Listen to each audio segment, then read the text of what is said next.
All right. So I'm here with Tara in our office. Tara does all of our border revision work, along with a good number of other things that go on here in the auditor's office. And we want to talk about border revision today and some of the things that go into border revision. So Tara, what actually is BOR or border revision? Yeah, so Board of Revision, it's basically a board made up of the county auditor, county treasurer, county commissioner, and their main job is to determine fair market value, specifically as of the tax lien date. So what's the tax lien date? So that would be like 1/1 of whatever current year. So right now we're in calendar year 2020, but the lien date for taxes would be January 1st, 2019. So the taxes that folks just paid this past month were actually for 2019? Yes. Okay. Yep.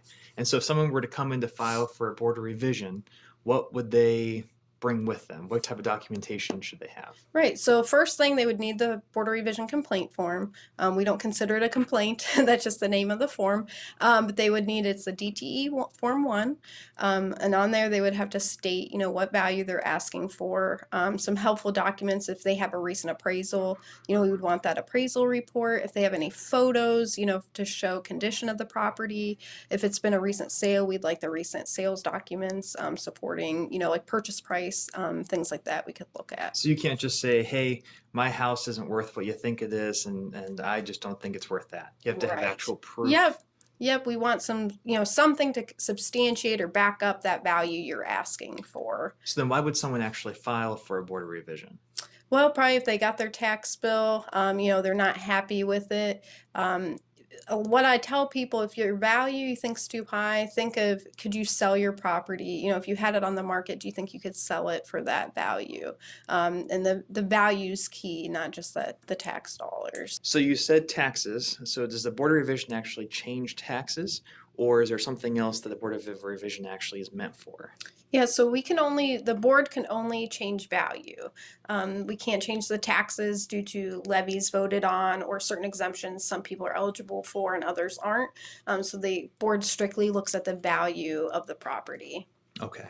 So if people are upset with their taxes, this could possibly impact those. Now, what would happen if, for example, value goes down after Board of Revision decides?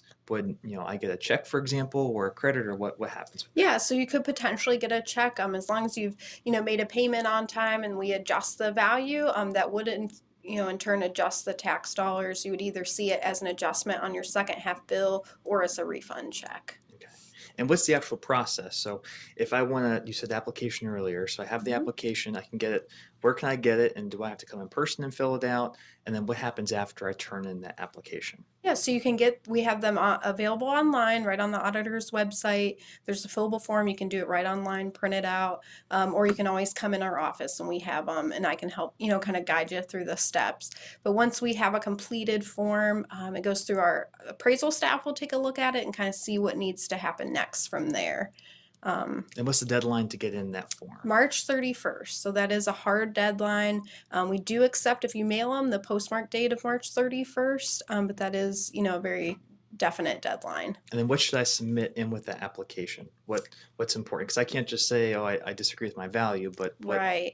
Yeah, so always for the best evidence is a recent sale. So if it's been the last 2 or 3 years, what we call an arm's length transaction where there's a willing buyer, willing seller, exposure to the market, that's always best evidence. But if you don't have a sale, if you have a recent appraisal report or if there are condition issues with the property and you supply photos, those are always very helpful. And then what happens if I miss the deadline, but I still disagree with my value? Do I have to wait until next January to resubmit? We have what we call informal meetings in the auditor's office. So if unfortunately you miss that deadline, that year's closed, but we can help you out looking into the future tax year. And you can schedule a meeting. I can help schedule those. And you would meet with an auditor, appraiser, or maybe our real estate manager. And you would just kind of one-on-one sit down, discuss your property. It's no formal form to have to complete. Basically, just you can make a phone call and we can schedule a meeting for you. Okay, awesome. So we always encourage people to reach out to our office, to contact us, ask questions. So what is your phone number and email address here in the office, Tara? Yeah, so my direct line is 576-1484, and my email address is trfrable, so it's trfrable@ashtabulacounty.us. Okay, great. Thank you so much.